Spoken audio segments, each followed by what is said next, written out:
Flex your business with an American Express Business Gold Card. You'll earn 4 times membership rewards points on your top 2 eligible spending categories, like transit and electronics, each month, on up to $150K in combined purchases per year.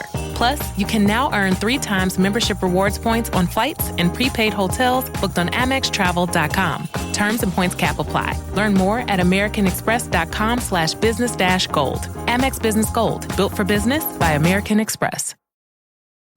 This episode is brought to you by Amazon. Sometimes the most painful part of getting sick is the getting better part. Waiting on hold for an appointment, sitting in crowded waiting rooms, standing in line at the pharmacy, that's painful. Amazon One Medical and Amazon Pharmacy remove those painful parts of getting better with things like 24/7 virtual visits and prescriptions delivered to your door. Thanks to Amazon Pharmacy and Amazon One Medical, healthcare just got less painful.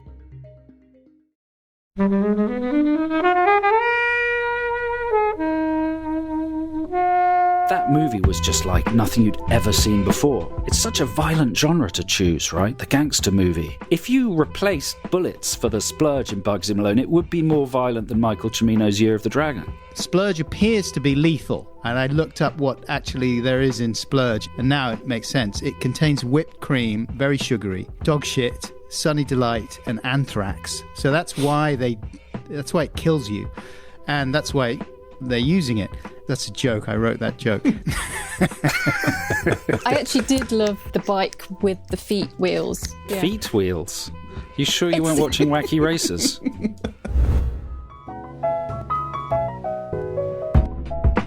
Hey everybody, welcome to this episode of Flixwatcher podcast. Today we are joined by Joe. Hello. Adam. Hey. AKA Jimmy Titface is what he's given himself, this moniker today. And Helen. Hello. And we're going to be talking about Bugsy Malone. Thank you, as always, to the mighty people for the mighty, mighty tunes. And thanks to Ben from Rockwood Audio for his awesome editing skills. Please do remember to write a review and rate us on Apple Podcasts, anywhere you can do where you listen to the podcast, because it really does help us. And you can join in the conversation with us on Twitter at FlixWatcherPod and on Instagram at Flixwatcher.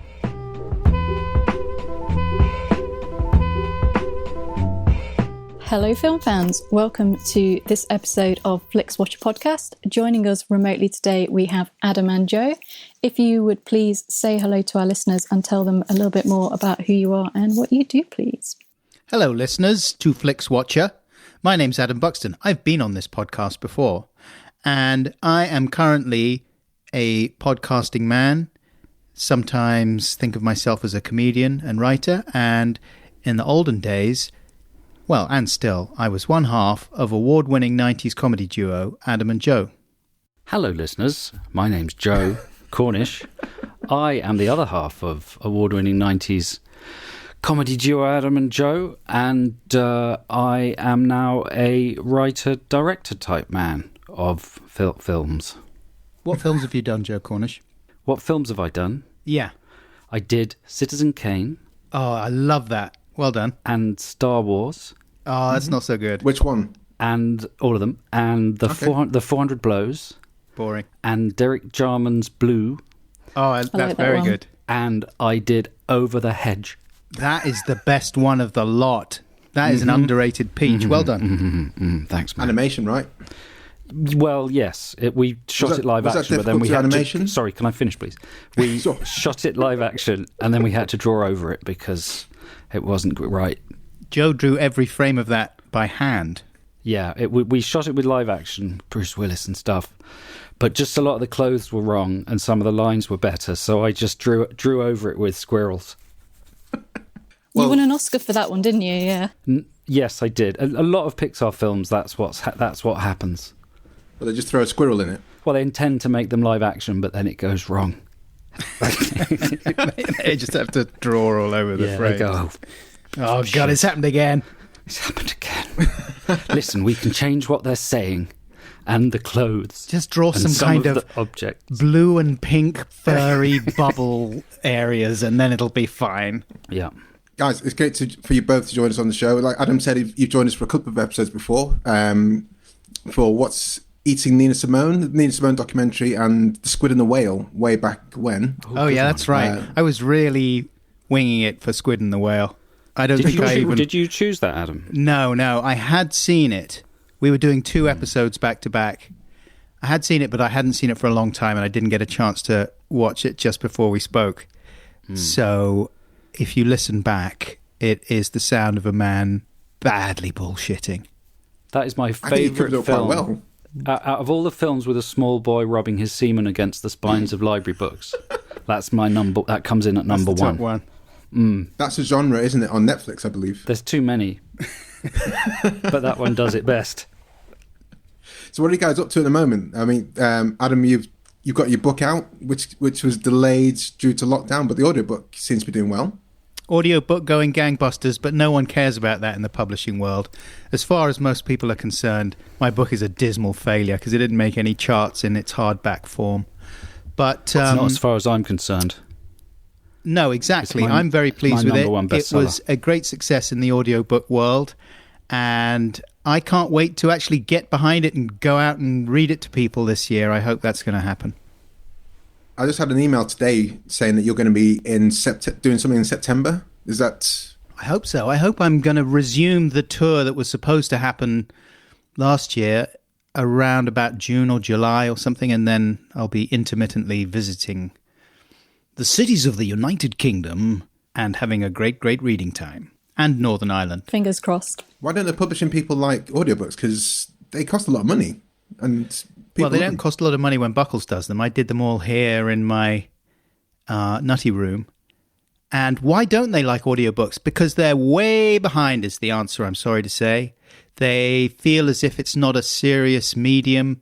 But myself and Joe, I dare say, like to embrace all kinds of media about 20 years ahead of everyone else. And so it is with audiobooks and me.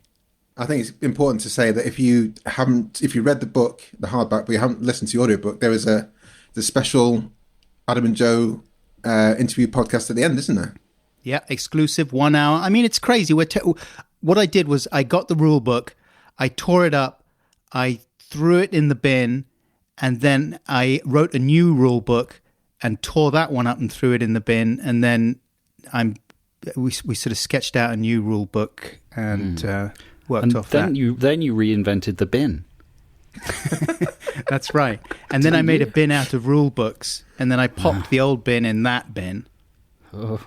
And yeah, it's like Inception. What are you up to, Joe? I am currently in what they call soft prep, which is like pre-prep, for a Netflix show I'm doing for Netflix UK called Lockwood & Co, based on the books by Jonathan Stroud. And it is a sort of action-adventure ghosty series. So we're just starting casting, and we're deep in writing the scripts. And it's all a little weird at the moment, as you might know, but we're hoping to shoot in the summer, to start shooting in the summer.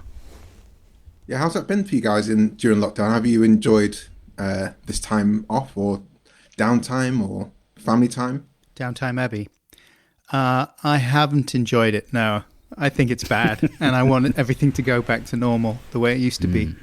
Like, more than a few years ago, though. Like, the way it used to be... Pre-2016? 86. No, I'm thinking in the 80s. Like, if we could have the 80s, but no inequality, less racism, less homophobia, less of the bad things about the 80s, that would be great. You could do that because everyone's at home and society feels more controllable on a mass scale than ever before. So you could just issue an edict for fashion and culture just to reset. That would be great. But I'm worried that there are some people that aren't going to follow it. I don't know. If Matt Hancock and Patrick Valance, or what's he called? If them people went on telly, Patrick Whitty, Holly Valance went on telly and announced it, everyone would do it. And if they didn't, you could arrest them and fine them and put them in prison.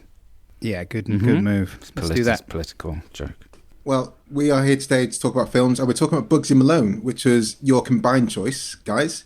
Can you explain why you chose Bugsy Malone, and give us a synopsis? And you have less than a minute for the synopsis. Oh, God.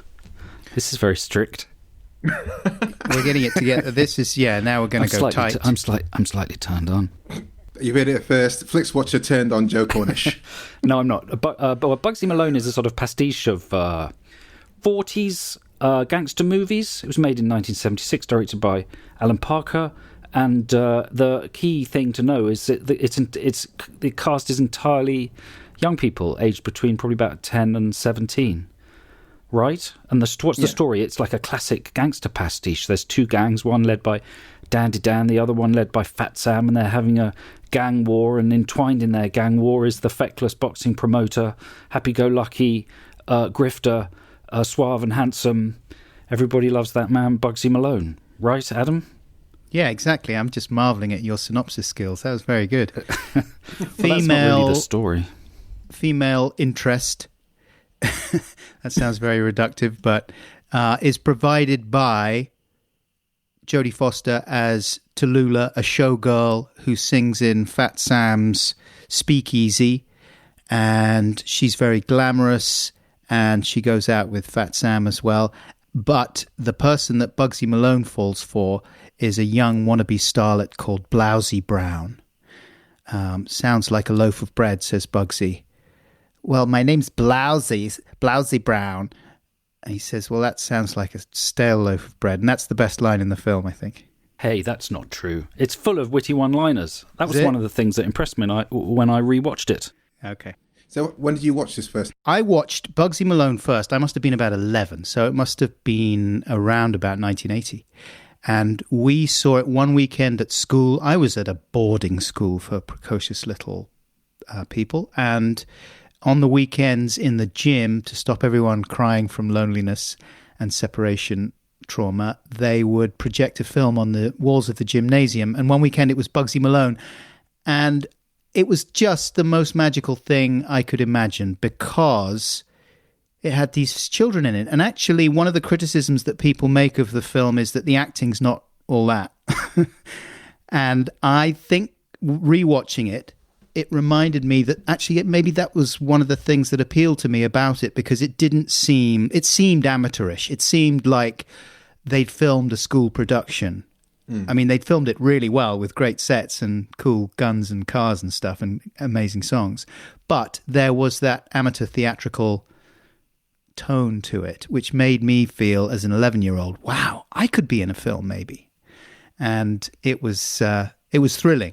Helen, when was the first time you watched it? So the first time I watched Bugsy Malone was on Sunday when I watched it for this podcast. So I've gone my entire adult life and childhood never having seen Bugsy Malone.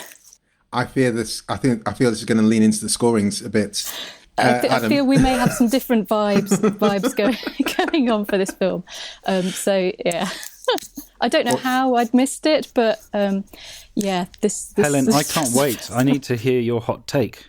Can I guess what your hot take is? Go on. You're shocked that anyone would make such a film, and you didn't think the special effects were very good. I actually did love the bike with the feet wheels. So was that a special effect? The cars. The cars, The feet wheels. You sure you weren't watching Wacky Races? It's the same principle, isn't it, as Wacky Races? Extraordinary film for a debut film. I mean, I'm surprised they let him make more after that. But was that Alan Parker's first film? Mm-hmm. Yeah, and also I've now realised it's the only Alan Parker film I've seen as well. So I'm not really doing very well for Alan Parker, who passed away sadly. So he's not going to hear me tell everyone what I think about this film.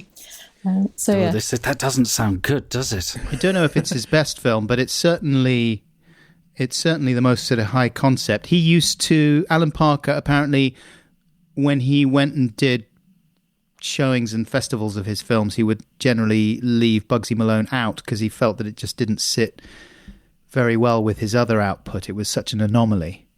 But then towards the end of his career, he mellowed out and enjoyed it again. I remember hearing an interview with him on Radio 4 around the time of the release of this movie. No, it must have been... No. I'm going to contradict because the quote I'm going to say from him contradicts that. So it must have been further into his career, but he said he made a point of making a completely different style of film every time. And that's always stuck with me because a lot of modern directors make the same sort of film. You expect the same sort of film from Scorsese or from, James Gunn or, and often directors have a sort of hallmark, don't they? But he made a completely different type of movie every time, Threw himself into totally different genres. I like directors like that, and there don't seem to be, you're right, there's not that many of them that I can think of. Maybe there are, but I can't bring them to mind. But Jonathan Demme was like that as well, who just inhabited completely different genres each time and did so with full commitment. A lot of older school directors, Spielberg's like that a bit. Mm-hmm. I think a lot of directors in the 70s and 80s were, but the more a director's name becomes a brand now, the thing you're selling the film on, the more I think the audience expects a certain type of film. But Alan Parker, incredibly versatile and a really big figure in the British film industry as well. He was a cartoonist, you remember? He did these really funny little cartoons about the industry that they used to publish in Screen International every week. So he was a really funny, brilliant drawer. And, with Putnam, he was a big figure in the British film industry, responsible for revitalising it in the 80s, along with lots of other commercials directors, and storming Hollywood in the 80s. This is all shot in Pinewood, wasn't it? I mean, I remember watching it as a kid. And Joe, when did you watch it first? Well, when it came out. And it was quite a controversial thing in my house because my mum and dad wouldn't let my sister see it. We were all about exactly the right age. 76 it was, right? Mm-hmm. Yeah. So we were 8. 68. Yeah, 8. We were 8 years old, 7, 8 years old. And my sister was quite wayward and impressionable. And my parents decided that they'd maybe seen a clip on Barry Norman or something, and they decided that the sort of vampish, coquettish nature of Jodie Foster's character, Tallulah, would be a bad influence on my sister. So me and my brother were allowed to see it, but my sister wasn't, which to this day strikes me as weird. But then, I guess, I don't know. Anyway, that's what happened. So it sticks in the memory because of that. And if you were that age and movie-going was a new thing to you, then you can imagine this, Helen. That movie was just like nothing you'd ever seen before. The fact that it was you on screen and all the props were to scale and the entire world was to scale. And, the stools in the diner and the costumes and the props and the guns and the phones. And there was something thrilling about seeing children doing menial jobs as well. Because as a child, you're all supposed to be equal, aren't you? And that's what's so sort of frustrating and chaotic about life. In the eyes of adults, you're all equal and you're just a ball of potential. And what you'll be in life is a mystery. And you go to the cinema and you see, oh, he's a janitor. Oh, and that guy's a waiter. And, oh, he's a butler. And that guy works in a manhole. And you say, oh, I'd love to work in a manhole. Do you know what I mean? Then I'd know who I was and where I went to work. And just the idea that they had homes and, where are the adults? No, there are no adults. It was pretty mind-blowing. And then add to that just the toys in it. The pedal cars and the splurge guns and the stuff. Oh, this is pre-Star Wars as well. So there wasn't a lot of fantasy cinema aimed directly at young people. There was Disney stuff that tended to be very, nothing like Bugsy Malone. But so it was a really high impact thing. And then also, it's such a violent genre to choose, right? The gangster movie. It's got weapons, and if you replaced bullets for the splurge in Bugsy Malone, it would be more violent than Michael Cimino's Year of the Dragon. There are massacres, gangs walking into speakeasies and just killing everybody.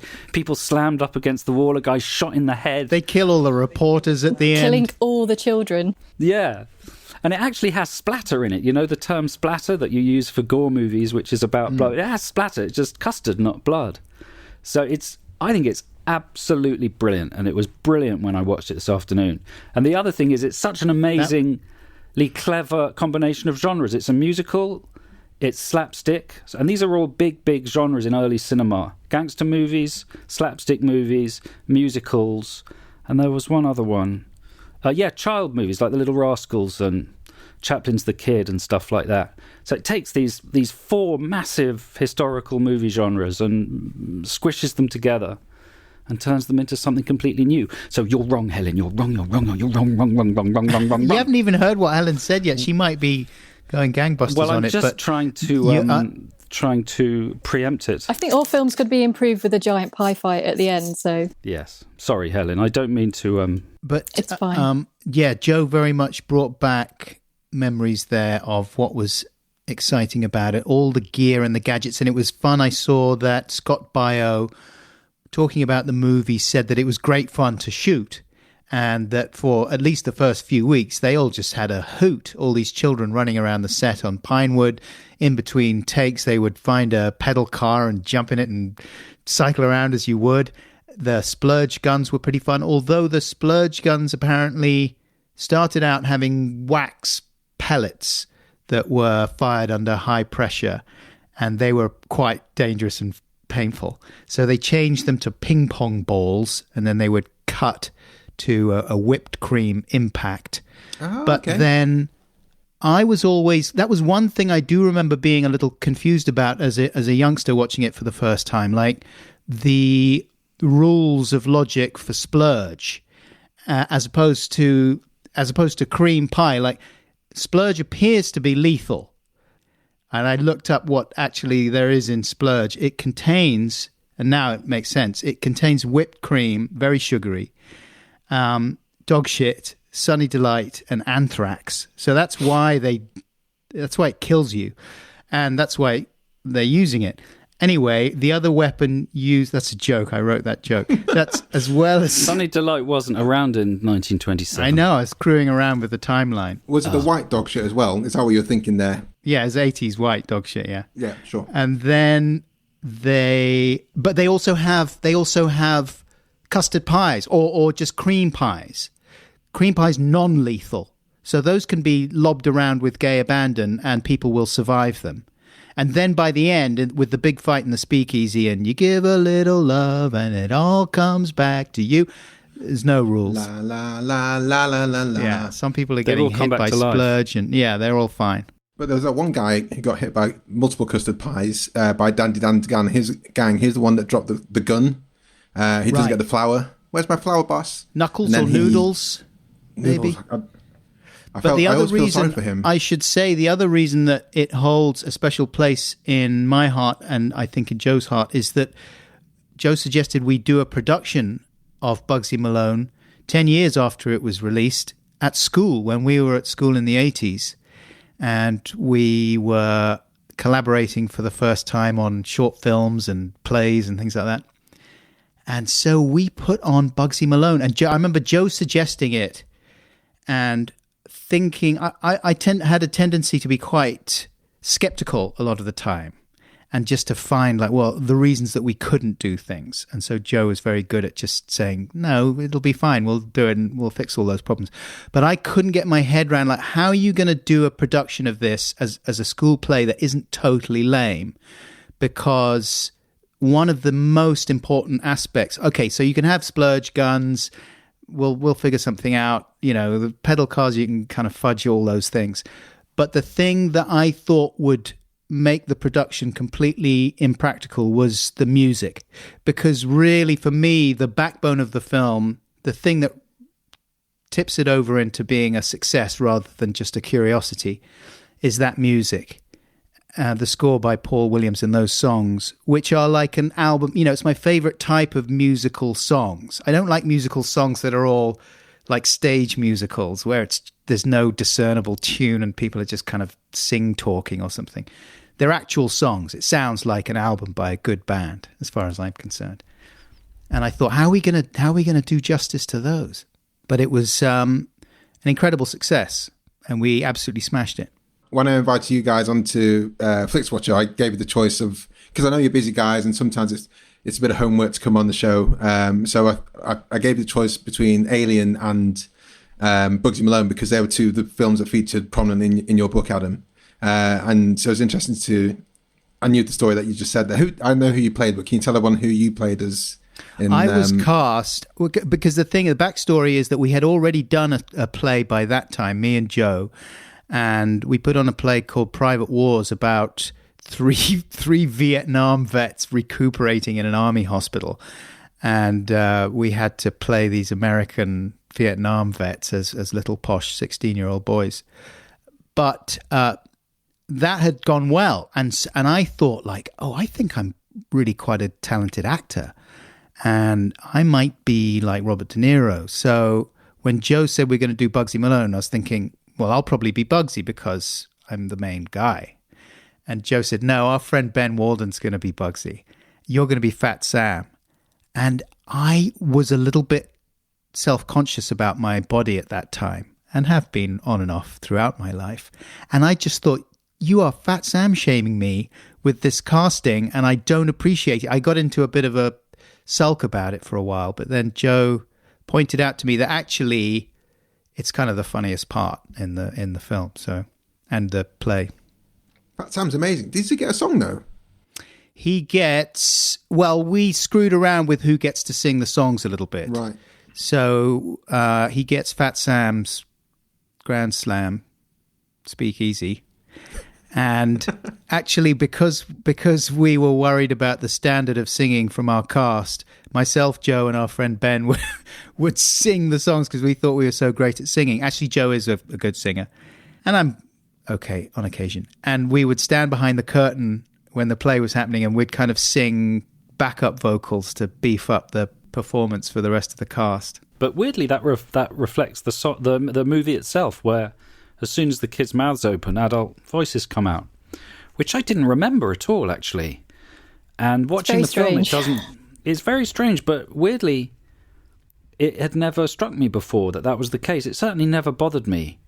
And I was watching one of those behind-the-scenes things on YouTube, and Scott Baio talks about how weird it is during the So You Want to Be a Boxer song. Like, he's got these lines in the middle of the song, which he says like this. But then when he sings, he's back like this. And it just totally worked for me as a kid. It somehow fitted the idiom or the suspension of disbelief. It just, okay, they're pretending to be adults. So when they sing, they sound like adults. It sort of made sense. And plus, it's Paul Williams' voice a lot of the time, isn't it? Yes. Oh, is it? Okay. And he's got he's quite a sort of childlike guy anyway, if you've seen him. He's in Baby Driver, right? He plays the arms dealer in Baby Driver, and he's on screen in a Brian De Palma movie called Phantom of the Paradise. So he does a bunch of acting as well as being an incredible composer and singer and musician. And his voice is quite sort of Muppety, isn't it? Quite sort of, childish sounding. Yes, he looks a little bit as if he's just come out of the Dark Crystal. In the nicest part, like a very handsome guy from the Dark Crystal. Hatched out of it. No, from the film. Do you think though the songs would have stood up if it was the children's voices? No, I don't think it would have resonated for me. Adam Buxton, I'm saying no. Well, if they were really good singers, because look, let's face it, I think people who are worried about the standard of the acting have a point, right? And I've already said that it doesn't bother me because to me it feels like it reinforces the kind of inclusivity for a child viewer.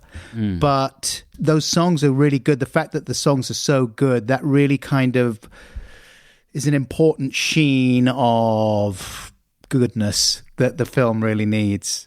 I just think you don't go into Bugsy Malone thinking you're going to get an acting tour de force. You don't go into Star Wars thinking you're going to get an acting tour de force. Like, if you get a good emotional moment between a space pirate and a made-up bonkers space rock princess, then you're lucky, aren't you? You're not going into films. There's so many other things you're there for, I think. Yeah, I think Scott Baio's really good, and I think Jodie Foster's, it's the same year as Taxi Driver. She basically came from Taxi Driver, flew over and made Bugsy Malone, and she's very, very good.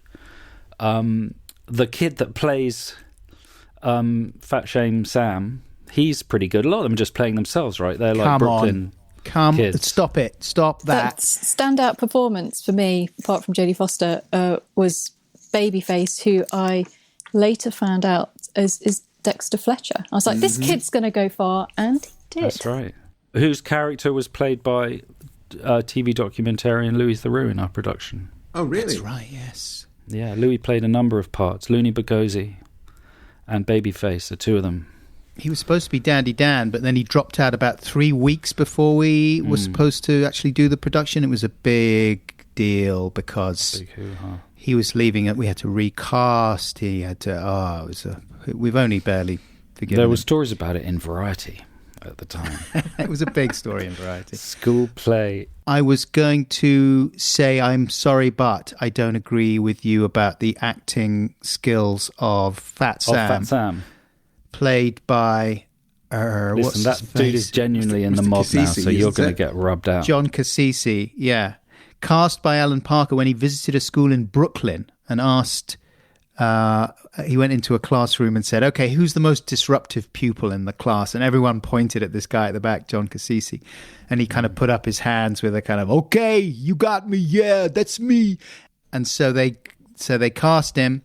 Anyway, I think he's not good as an actor. And it's sort of jarringly bad the way that he delivers some of his lines, especially as he has to deliver a lot of lines with, he's in a lot of scenes with Jodie Foster, who is effortlessly brilliant.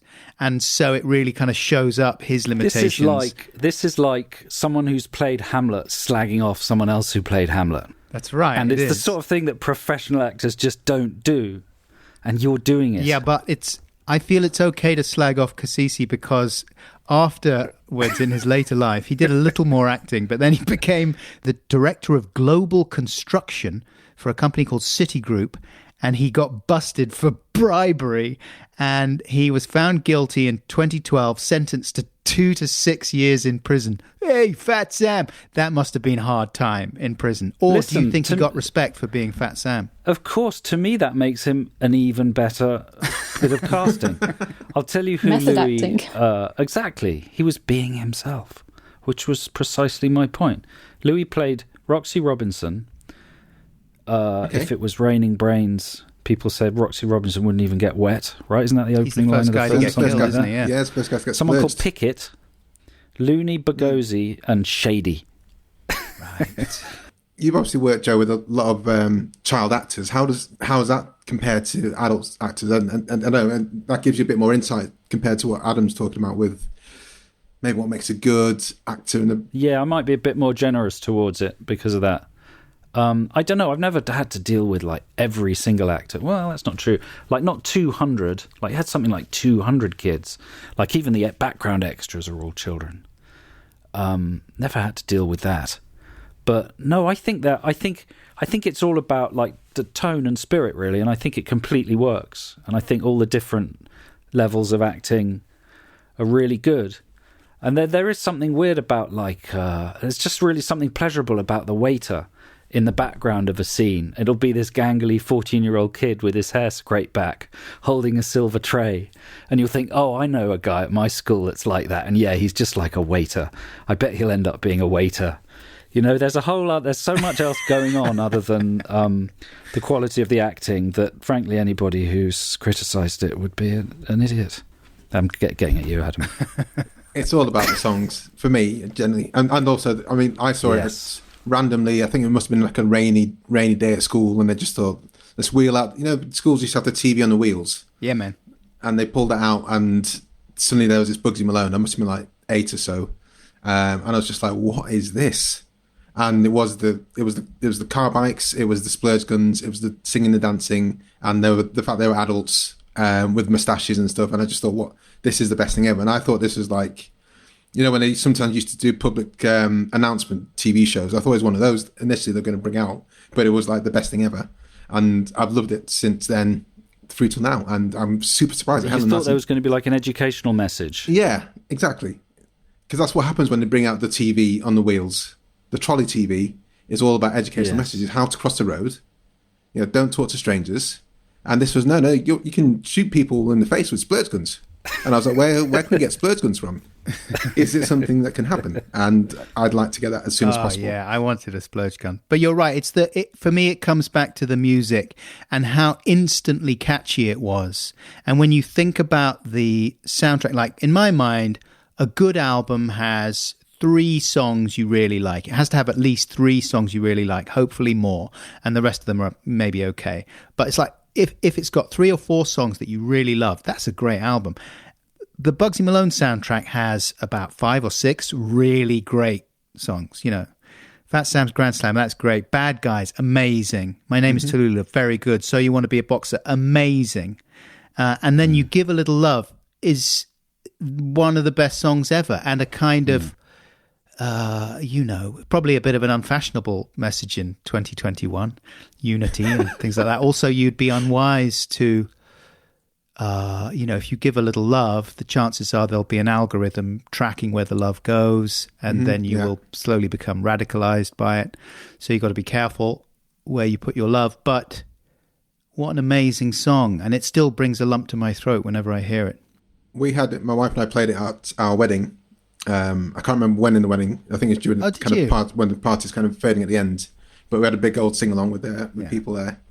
Do you think it would work as an anti-gang strategy? Like if you got genuine gangs together? Like just say no for drugs? Yeah, and got them all to sing that song and hug each other. It would probably end all I'd gang love violence. that, man. You, like some big drill gangs and stuff, and they do. You give a little love and it all comes and back to you. shoot each other at You're the going to end. be remembered for the things that you say and do. Yeah. With splurge. With splurge. Yeah. I mean, we haven't, today we're recording, it's the inauguration, and I presume that Joe Biden's putting that in his manifesto at the top end. I'm sure, everyone, you give a little love is the first thing they're going to do tomorrow. Change as the the new national United anthem States. to that. Yeah, change the I'm national sure anthem Lady to give Gaga love. and Garth Brooks and Elton John are doing Are they the singing performers? that. It's everybody, isn't it? Tom Hanks is spinning plates, and Justin Timberlake's doing the washing up. He's good at that. Barbara Streisand's knitting hats for everybody. Meanwhile, the lady that played Blousy Brown in Bugsy Malone, Florrie Duggar, I did some research about her. She stopped acting. She became a medical administrator. Served in the Air Force at various bases in the UK, South Korea and the United States. Left the military in 2001. Recently assaulted the Capitol building sporting a tattoo of Donald Trump's face on her face. That's not true, that bit at the end, is it? The last bit is true. not, the tattoo bit's not true. For legal reasons. The rest of it's true. Is there anything you guys want to say before we head to the scores? Helen? But I want to know what Helen, because Helen, I thought you said that you thought that you were surprised Alan Parker got to make another film after this, which I took as meaning you really didn't like it. Is that, am I right? Well, it was actually a flop, wasn't it, in America? It didn't really make much money. So for them Sidestepping the question there. Americans don't really know it, in fact. It's unusual for Americans to know it. It was a big hit in the UK, but not in the US. It seems from sort of gathering people's experience of watching it that it was quite a thing to be shown in schools. Obviously not my school or any of the lessons that I was in, but for somehow it became like a school film, and then school productions like yourselves, and that never happened either. So all I could say is our school did not do Bugsy Malone, or any of my childhood film experiences came to that. So I'll expand a bit on the score, but it was a very, very, very bizarre watch for me. I saw a production quite recently of the Lyric Hammersmith, and it was brilliant, but a sign of the times. Health and safety laws are obviously so strict that they really couldn't do the splurge. Even when they spilt water, someone came on with a mop and immediately mopped it up, and then someone else with a sort of duster to mop up any residue. And then the big splurge fight at the end was reduced to about 3 or 4 shots, which were then immediately cleaned up, because they didn't want anyone slipping over and hurting themselves.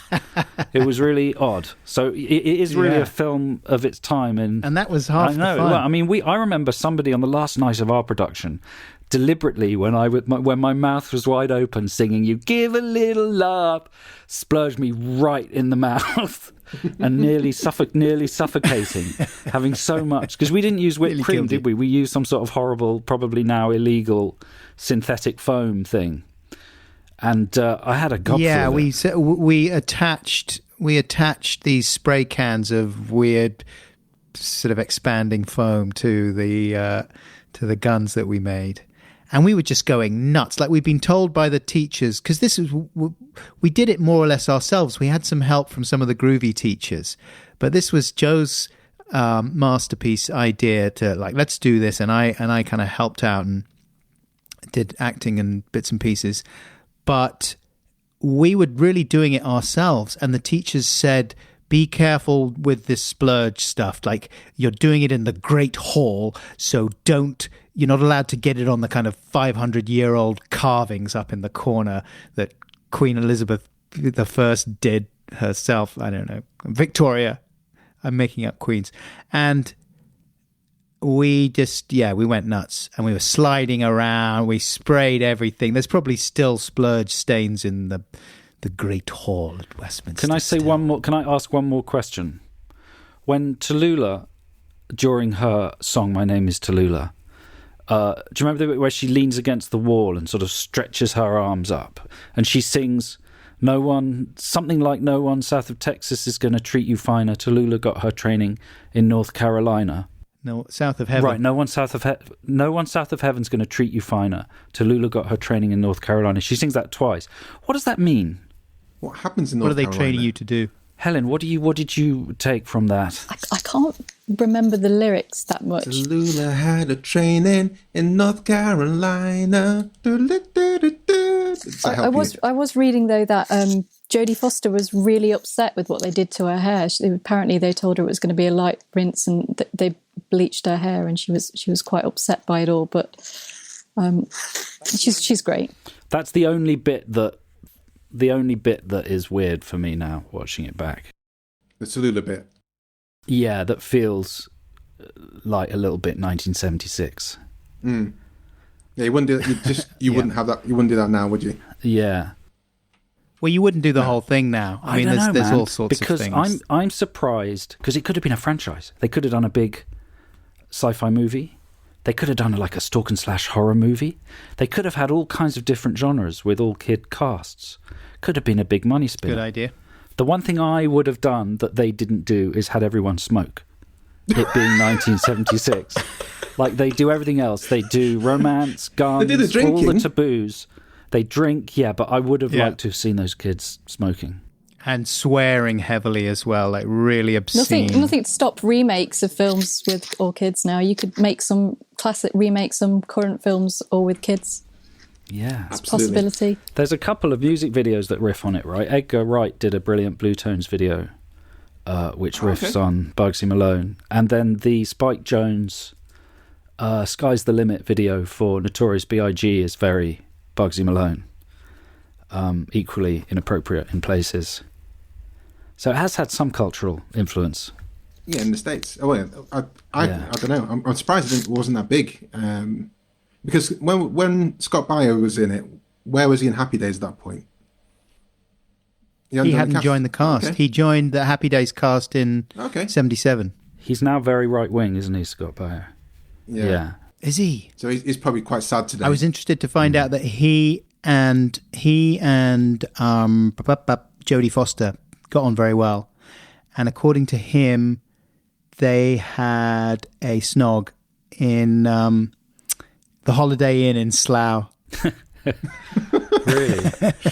And actually, funnily enough, me and Joe had full sexual intercourse there. Yesterday. Yeah. Yes.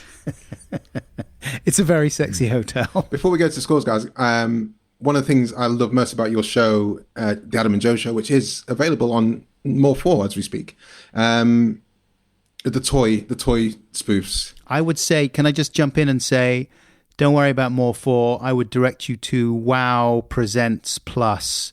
If you type that in, you will find the properly uploaded, and actually I haven't watched them, but I'm hoping that they've done a nice job of uploading them from the masters.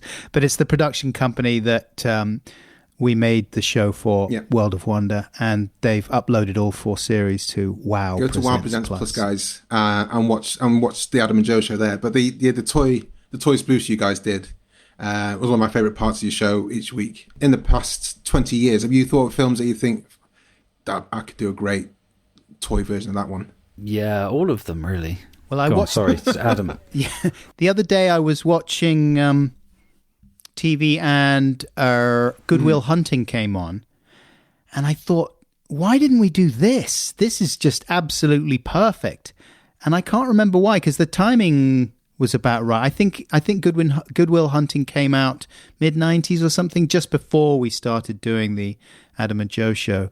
But I had to resist the temptation to just do it myself, and it's because it is ridiculous. What you want, I think, what you want is a film with big, stupid kind of Oscar-winning beats. You know what I mean? And ridiculous concertina dramatic scenes. So in Good Will Hunting, it's he's so screwed up, and he's got a big mental breakdown narrative, and he can't relate to other people. And then Robin Williams just sorts it out in 5 minutes by shouting at him. I would have done Toy Story, but with people. Flip the script, you know? People story. People story. I love it. Kobi, that's a good idea. Listen, once this is over, let's stay on this link and write that up. We'll talk. I've already got an outline in my head. I'll send it over to you. Good. Yeah. 50-50, yeah? Yeah, nice. Yeah. And with that, let's head to the scores.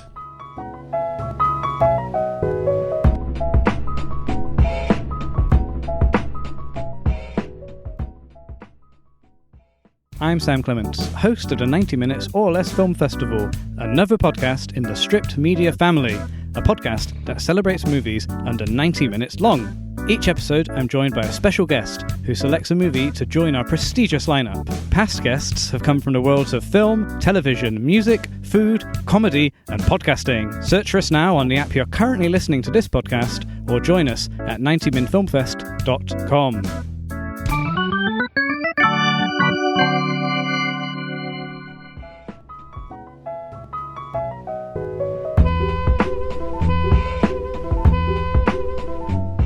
Hey there, Ryan Reynolds here. It's a new year, and you know what that means. No, not the diet. Resolutions.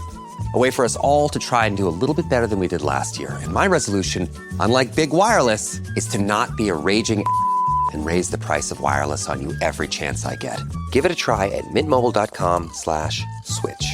$45 upfront payment required, equivalent to $15 per month. New customers on first 3-month plan only. Taxes and fees extra. Speed slower above 40 gigabytes on unlimited. See mintmobile.com for details. Welcome to the Flixwatcher scores. All of our scores are out of 5. You may have decimal places if you wish. And we'll start with you, please, Adam, with your recommendability score. This is tough because I have recommended the film in the past, but I don't recall anyone actually coming back and saying they loved it. And I tried watching it with my children. It was one of the 2 films that I was most excited about watching with my children when they were old enough. The other one being Star Wars, and they just didn't get it. Oh no! So I don't know. Out of 5, I'm going to go for 3. Oh, Joe. 5 across the board. 5. I think it's great. Let's get to them. Oh, sorry, mate. Helen, recommendability, Helen. So I'm going to go for a 3. I feel I missed the boat with this one. And I think what I was most disappointed about was missold the amount of Jodie Foster, because she's not actually in it, and she doesn't make an appearance until about 30 odd minutes in. And that for me was a bit disappointing. I mean, this film is weird. To come watching it as an adult now, it was a very, very, very strange experience. But I am glad I've watched it. So thank you for making me watch Bugsy Malone. I'm going to go for 4.75 here. I think it's a hard sell for older people. If you're above 20, above 15 even, they'll probably just think you're weird. Adam, how old were your kids when you showed it to them? I mean, I think they were the right sort of age, you know, 12 or 13 or something like that. But they're quite thick, so it probably went over their heads. Repeat viewing score, Adam. Repeat viewing, well, I mean, for the first 20 years or so after I saw it, I repeat viewed it quite a few times and really enjoyed it. Haven't really rewatched it that many times in the last 20 years. But, I mean, 4.5. Joe? 5 again? Yep, 5. Helen? So if I watched it again, I would need to borrow some children. And I was thinking that maybe borrowing, as I've done some notes, some children between the ages of 8 and 11. But if you said your kids were around that age and didn't enjoy it, maybe I need to. Your kids will be nice and sparky and open-minded. I just think it made me dislike my children, actually, when they didn't like it. I just thought, what the hell? What am I supposed to do for you? This is like, oh, no. It doesn't get any better than this, you stupid morons. Now get out. I hope they listened to this. Did they cry? Yeah, they were crying. I mean, it ruined the whole day. They were like, what's wrong with you, Daddy? Why are you shouting? Shut up! Get out! Are kids harder to please with films now, do you think? Do you think that's what it is? Or yeah, that was the same night, I think, that my son suggested we watched Return of the Sith, Revenge of the Sith. He was like, oh, that's the best Star Wars movie. I was like, yeah, that makes sense. You're a moron. Repeat viewing score, Helen. Unlikely, but if I can borrow some children, then yeah, I would. I think I'd need to watch it either with company or with some children, so I'm going to go for 2. Yeah, I'm going to go for 5 here. I'm looking forward to my son Milo watching it. He's currently 9 months old, so I'll try. How young are you going to start him? Probably about 4 years, in about 4 years' time. And I think that's because The Princess Bride, I thought I wish I'd watched it as a kid, and look forward to showing it to Milo. And I look forward to showing The Kid Who Would Be King to Milo, actually. Although that's got some scary bits, Joe. How old is he? What kind of feedback have you had from parents? He's 9 months. He's too sophisticated. He's past it. No, that film usually works really well between sort of if you're quite a tough 7 or 8 year old, it's fine, and then up to up above that. If you're a easily scared 7 or 8 year old, then it's a bit much for you. Yeah. One kid ran screaming from the cinema during a test screening in America, but only one. Whoa. A snowflake. Must have been a snowflake. Small screen score, Adam. Small screen score. Oh, it works fine on the tiniest screen. You could watch it on a postage stamp and it would still be terrific because you got that music coming into your ears. So small screen, big speakers. Yeah, 5. Joe. 5. What? Yeah, 5. Definitely 5. Bugsy Malone, for God's sake. Helen. So I had to watch this on a laptop with headphones, and I didn't really enjoy that. It was a bit too much in my ears. What I did see was that Secret Cinema did it way, way, way back, and I think maybe I would enjoy some kind of immersive screening with pies. I think the thing that really stuck with me was fighting with pies, and so I think for that it is fine on a big screen, on a small screen, home viewing. But I think for me, I would probably have enjoyed it more had it been with company or perhaps in some kind of pie-related interactive thing. So I'm going to give it a 4.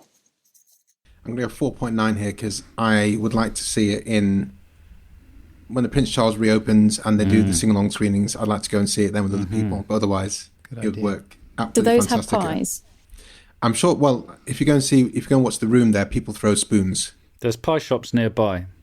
Yep. There's a Patisserie Valerie on the corner. At least there used to be before the end times. Engagement score, Adam. Engagement score. I'm going to go. I'm gradually nudging up. I'm going to say 5. I was engaged. It's a good length.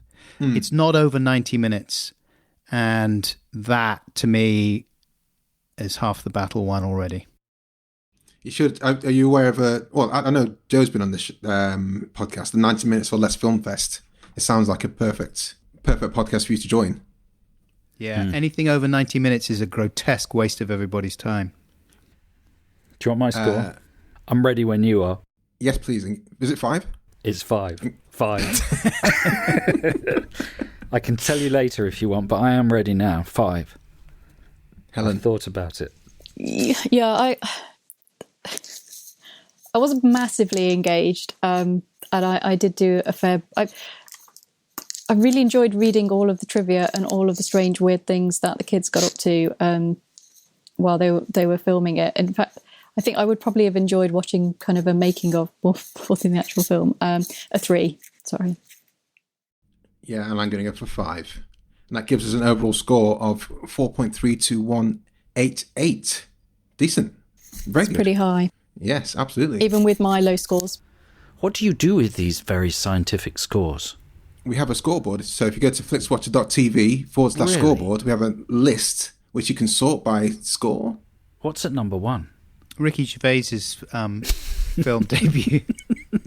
What was that? Number the one one. about Ghost the ghost? World, was it? Ghost Dad. Town. Ghost Ricky. Non-PC ghost. Number one is currently When Harry Met Sally and God. Harrison Ford one. What? The Fugitive. Yeah, Oh, they're Jesus. joint number one at the moment. So you're just... Yeah. It's how the scores work. You can filter. Yeah, you can that actually go on says the it all website and about- filter by. It's very That's fancy. good. That sounds good. You can filter out the sort of... Yeah. That's good. That sounds good. I'm glad you can filter it out because When Harry Met Sally is not the best film. Is it? Yeah, it's good. Don't get me wrong, and really popular, but I really don't think it's the best of them all. We are a little bit restricted in that they're on Netflix. Personally, ones. I don't think it's in the running. Oh, okay, the best one. I don't think it's the best one that's on Netflix.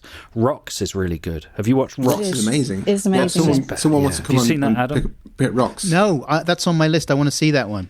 Yeah. That's I good. just saw. What have I seen recently that's good? Gunda. Have you seen that No. about the pig on the farm? It's a Oh, sort that's of. supposed to be great, yeah. It's Is just that on under 90 Netflix? minutes, and there's no voiceover or anything. It's like a nature documentary art film, and it's beautiful and moving and says a lot about life, Pigs. about love, about pigs, about horses, about the techniques that horses use to keep the flies away from their noses. Basically, they 69, and they it's the cows that do it.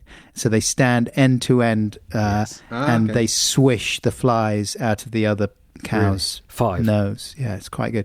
And the other thing I saw, another documentary, Carmine Street Guitars.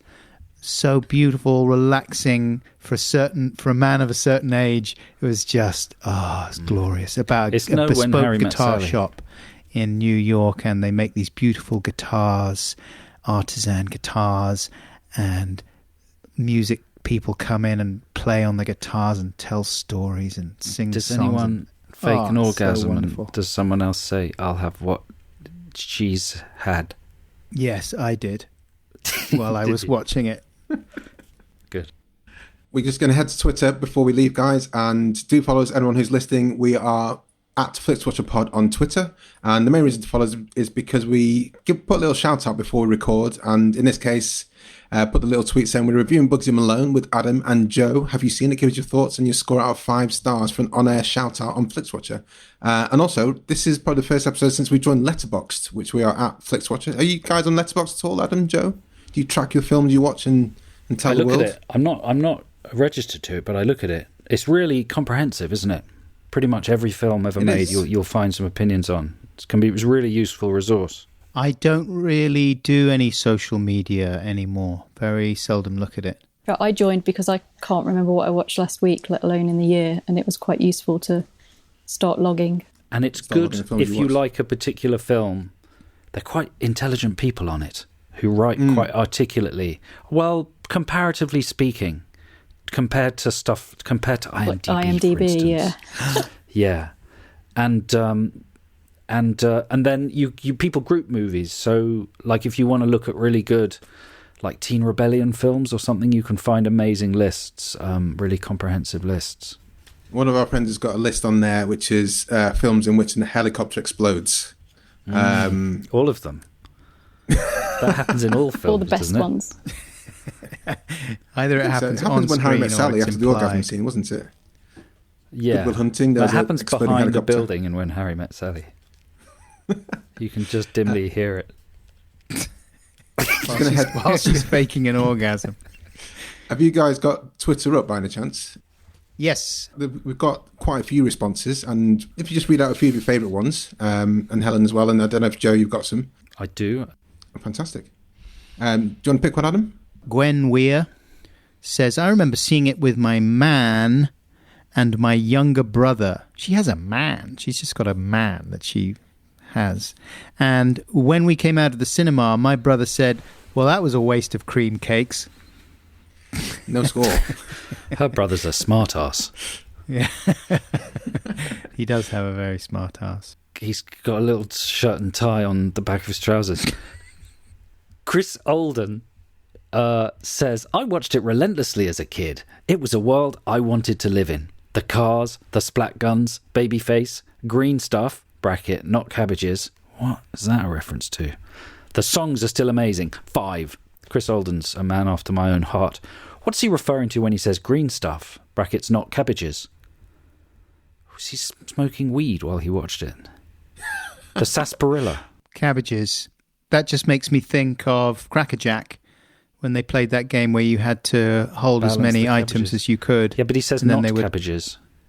Yeah, well, I'm just telling you what's in my head. Never do that. Sorry. It's dangerous. Helen? I'll go for the one from Retro Ramble Podcast. Very fond memories watching it growing up. Such a unique, crazy concept when you think about it. Great songs, especially You Give a Little Love for the finale. And he's done 4 jazz hands for that one. Adam? Gareth Dimolo says, I love Bugsy Malone despite Scott Baio turning into a Trump-supporting nut job. Jodie Foster is spectacular and the songs still splurge. Bad guys forever. Yes, Gareth. I agree with you in part. How does he spell forever? Does he use the number 4 and EVA? He uses the formal spelling. Good. And he gives it 4 stars. Good. Joe? Well, I'm going to read this tweet by Overthrowing Education Podcast. It says, I watched it many times as a kid, brackets, I was their age when it came out, close brackets. As an adult, I understood the genius of director Alan Parker even more. I showed it to my class as a fun precursor to The Great Gatsby to discuss the 20s. Yes, using Bugsy Malone not only as an amazing, bizarre, fun confection, but as an educational tool to discuss the 20s. See? TV Trolley. What a movie. The TV Trolley is an educational... 5. Those are the correct scores. Helen? I'll go, this one is from Alex Flowers. Watched this in primary school and it established my hatred of musicals for life. And then with the emojis, he's gone, was 1 jazz hand and a middle finger out of 5. Oh, mate. Unpleasant Come over person. here. Come over here. I'm going to give you a hug, all right? I'm going to splurge him full in the face at point blank pie range. Hug. Huggy I was hug. going to read out one that's been quote tweeted, which means it goes into a different part of the Twitter sphere. This is from Jen Offord at AspireGen. This is actually my favourite film, brackets, Kindergarten Cop is a close second, obviously. Ooh. A massive 5 stars for the early detective work of PC Dave Quinnen, The Bill. Massive 5 stars with PC Dave Quinnen alone. I remember him. He had quite a big chin.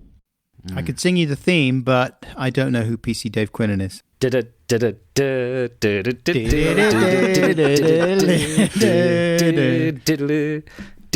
the bill, right? PC Big Nose. Here is, can I go off topic or off message or off site and read you a review from someone on IMDb? This is a bit of a negative one. This is from Snownton, and you might agree with this, Helen. The detail of the plot lacks the originality of the concept. The film is too dull, and too many voices are squeaky and speak too fast, with the unmodulated expression of pubescence. A worthy try, essential to watch, but in the end, a bit disappointing. So that's mixed, Sewell? isn't it? He's saying it's essential, but it's disappointing.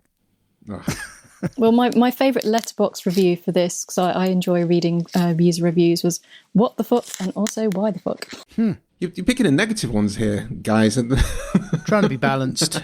Trying to give the haters a hug and, counterbalance the straight 5s from Joe. We're going to give them a little love because it all comes back to you.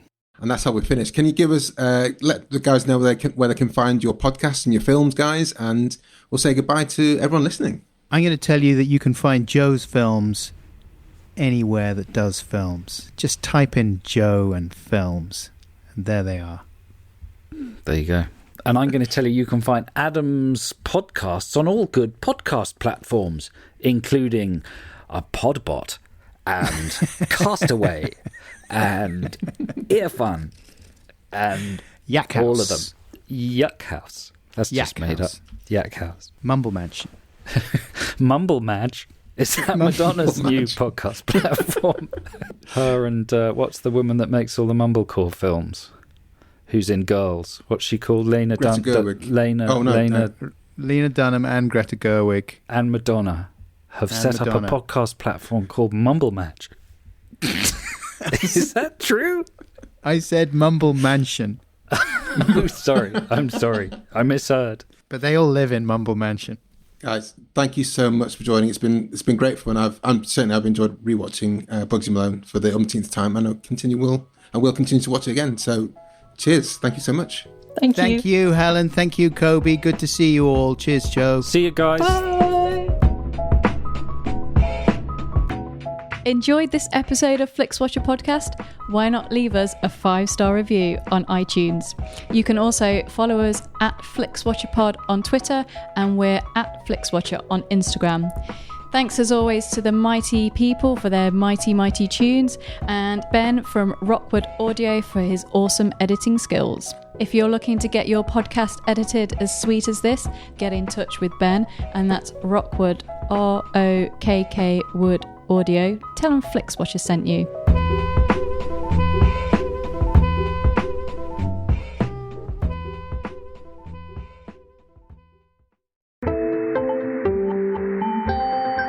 You just heard a Stripped Media production.